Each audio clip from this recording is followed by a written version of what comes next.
जिसकी थाना के अंतर्गत बल्हा पंचायत में जो घटना लोग कह रहे हैं जो घटना हुआ है, वर्तमान मुखिया पर गोली चली है, मैं इसको एकदम जीती जागती साजिश समझ रहा हूँ।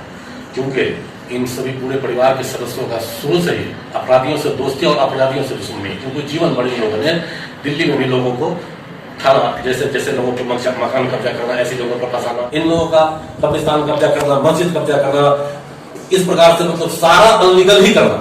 इनके अपने नीचे ढेर सारे दोस्त है, अपराधी और ढेर सारे दुश्मन है। इन लोगों की साजिश एकदम साफ है।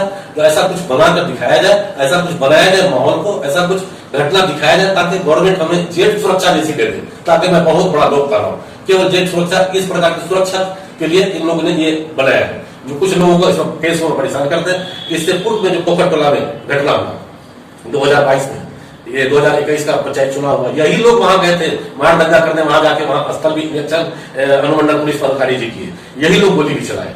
और उसके बाद जब कुछ लोग बच गए तो उनको दोबारा से मुकदमा में फंसाना चाहते हैं और सुरक्षा लेना चाहते हैं। मैं पुलिस प्रशासन, पुलिस अधिकारी से यही निवेदन करता हूँ, विनती करता हूँ कि इसकी उचित जांच कर लिया जाए, दूध का दूध और पानी का पानी हो जाए। ऋषि प्रखंड क्षेत्र के बल्हा पंचायत के मुखिया पर ताबड़तोड़ हुई फायरिंग का सीधा आरोप पंचायत के पूर्व मुखिया पति जियाउद्दीन उर्फ जिया पर लग रहा है। पीड़ित का कहना है कि जिया के द्वारा ही उन पर जानलेवा हमला करवाया गया।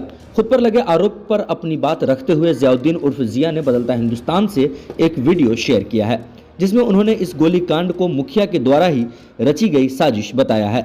एमडी जिया ने अपनी बात रखते हुए कहा है कि खुद के लिए सुरक्षा पाने के लिए इस प्रकार की राजनीति कर बेगुनाहों को फंसाने की साजिश की जा रही है। साथ ही उन्होंने प्रशासन से जांच की मांग भी किया है और बल्हा के मुखिया जिन पर गोली चली है उनके ऊपर कई सारे गंभीर आरोप भी लगाए हैं। वर्तमान में जिया हैदराबाद में किसी निजी कार्य से गए हुए हैं। उन्होंने हैदराबाद से ही बदलता हिंदुस्तान के साथ यह वीडियो शेयर किया है, जो आपके समक्ष है। शुरू से ये सहारा कमजोर इज्जतदार लोगों पर दबन नहीं करते हैं। किसी भी व्यक्ति को गाली दे देना, किसी कमजोर को बोझा पर मार देना। अब कब्रिस्तान में कुछ फकीर जाति के लोग बसे हुए, आज से नहीं सैकड़ों वर्षों से उनकी जमीन है निजी, बस उसको उजाड़ने को लगे जाकर के वहां से निरीक्षण कर लिया जाए। उस फकीर के जाति के लोग कहाँ कहाँ गए न्याय के लिए, कहीं से उनको न्याय नहीं मिला। कितना बड़ा जुल्म है, क्या उसकी बद्दुआ नहीं लगी है ऐसे लोगों को?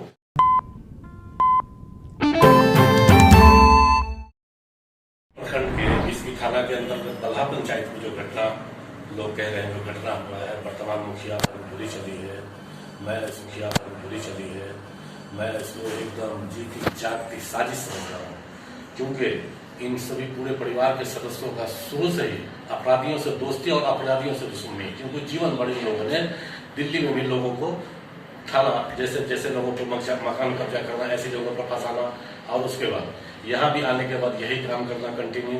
ये जो है सबाउद्दीन सप्पू 1993 35/1993 कोतवाली पटना कोतवाली का केस संख्या है 35/1993, जिसमें 6 महीना ये आपराधिक मामला में किडनैपिंग में जेल में भी रह चुके हैं।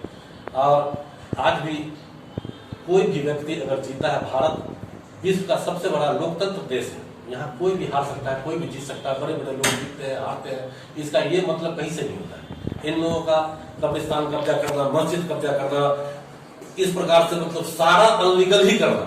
इनके अपने नीचे ढेर सारे दोस्त है, अपराधी और ढेर सारे दुश्मन है। इन लोगों की साजिश एकदम साफ है।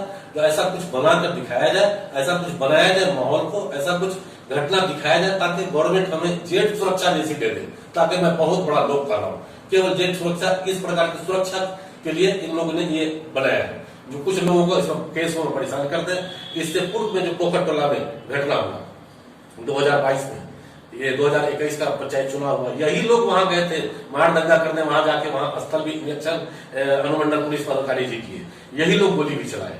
और उसके बाद जब कुछ लोग बच गए तो उनको दोबारा से मुकदमा में फंसाना चाहते हैं और सुरक्षा लेना चाहते हैं। मैं पुलिस प्रशासन, पुलिस अधिकारी से यही निवेदन करता हूँ, विनती करता हूँ कि इसकी उचित जांच कर लिया जाए, दूध का दूध और पानी का पानी हो जाएगा।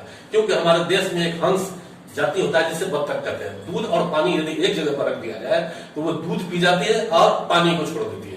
मैं वैसा जांच चाहता हूँ। और ये जो एक शब्द कहा इन्होंने कि मैं 10,000 हजार लोगों से मैं थाना को घेर लूंगा, ऐसा शब्द कभी नहीं बोलना चाहिए। क्योंकि किसी का भी आदेश होगा तो थाना या लोकल जो पुलिस अधिकारी है जांच तो वही करेंगे।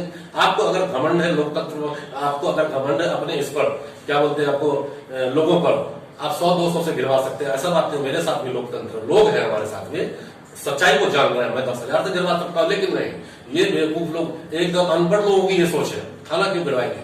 क्योंकि किसी भी समय, किसी भी दुख मुसीबत में मुझे थाना ही बचाएगा, थाना ही मुझे अस्पताल ले जाएगा। जान माल इज्जत आबरूनी की सुरक्षा पुलिस ही करेगा।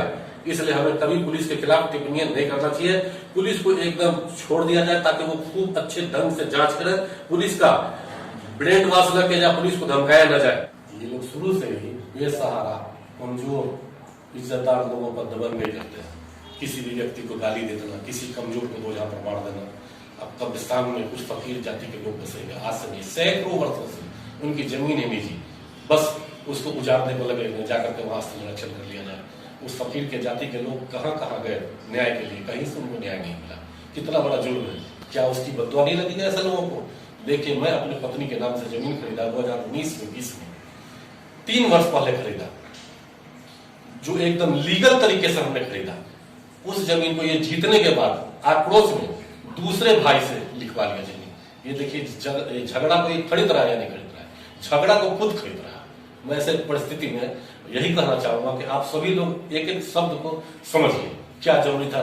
इनके बड़े वाले जो भाई हैं जियाउद्दीन, उन्होंने कहा कि नहीं भाई, जो जमीन बिक गई है, रोड किनारे और भी ढेर सारी जमीन है, बाकी भाइयों में सब हुआ, उन्होंने लिखवा लिया, तो कोई ऐसी बात नहीं, तो मामला खत्म हो गया था। अब उस जमीन को इन्होंने 2022 में मुखिया बनने के बाद फिर से इन्होंने लिखवा लिया। चलिए, उसका भी कोई मुझे दुख नहीं है, वो मैं कोर्ट द्वारा फैसला ले लूंगा, कोर्ट द्वारा मुझे न्याय मिल जाएगा, उसके लिए मुझे कोई दिक्कत नहीं है। लेकिन आज भी आप गुप्त जानकारी ले लिया जाए। मैं मीडिया से एवं पुलिस प्रशासन से विनती करता हूं कि जितना जुल्म ज्यादती ये लोग यहाँ से दिल्ली तक, दिल्ली में बेसहारे बेरोजगार बिहार में लोग रहते हैं, उनको फंसा देना, उनके जमीन को कब्जा कर लेना, उनके मकान को कब्जा कर लेना, उनको थाना बुरा केसेस में फंसा करके उनसे पैसा लेना, इस प्रकार का दिल्ली से लेकर यहाँ तक आज तक के इतिहास में इन लोगों ने सारा ही गलत करते आ रहे हैं और आज भी गलत कर रहे हैं। अपने ऊपर ये नहीं देख रहे जो हम गलत कर रहे हैं या ये कर रहे हैं, केवल दूसरों के पीछे लगे रहते हैं। बस इन सभी बिंदुओं पर मेरा ये निवेदन है, सभी बिंदुओं पर बढ़िया ढंग से जांच हो जाए। ठीक, जय हिंद।